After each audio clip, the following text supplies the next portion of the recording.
राधे राधे। जय श्री कृष्णा, जय श्री श्याम, जय श्री श्रीमन नारायण। आज का ब्लॉग है कुरुक्षेत्र के युद्ध स्थल में सैन्य निरीक्षण। तो शुरू करते हैं। धृतराष्ट्र ने कहा, हे संजय, धर्मभूमि कुरुक्षेत्र में युद्ध की इच्छा से एकत्र हुए मेरे तथा पांडवों के पुत्रों ने क्या कहा। भागवत गीता एक बहुपठित आस्तिक विज्ञान है जो गीता महात्म्य के सार रूप में दिया हुआ है। इसमें यह उल्लेख है कि मनुष्य को चाहिए कि वह श्री कृष्ण के भक्त की सहायता से संवीक्षण करते हुए भागवत गीता का अध्ययन करे और स्वार्थ प्रेरित व्याख्याओं से बिना उसे समझने का प्रयास करे। अर्जुन ने जिस प्रकार से साक्षात भगवान कृष्ण से गीता सुनी और उसका उपदेश ग्रहण किया, इस प्रकार की स्पष्ट अनुभूति का उदाहरण भगवद गीता में ही है।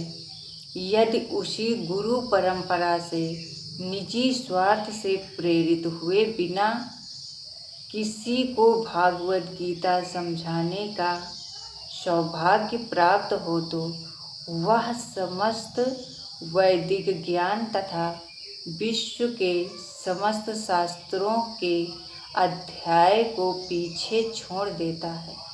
पाठक को भागवत गीता में न केवल अन्य शास्त्रों की सारी बातें मिलेंगी, अपितु ऐसी बातें भी मिलेंगी जो अन्य कहीं उपलब्ध नहीं हैं।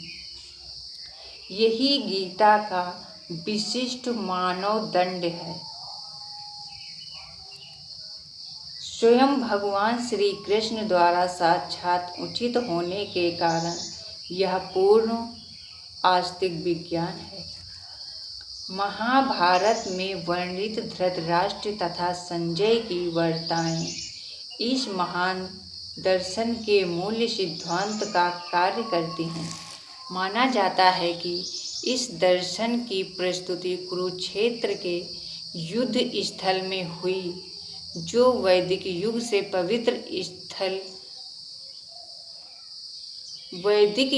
पवित्र स्थल रहा है।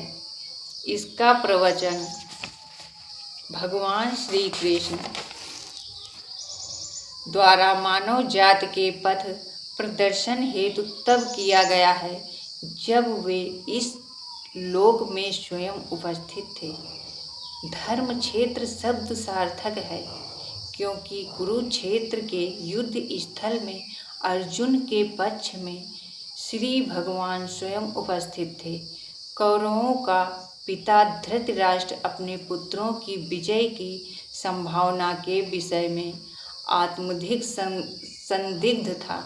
अतः इसी संदेश के कारण उसने अपने सचिव से पूछा, उन्होंने क्या किया।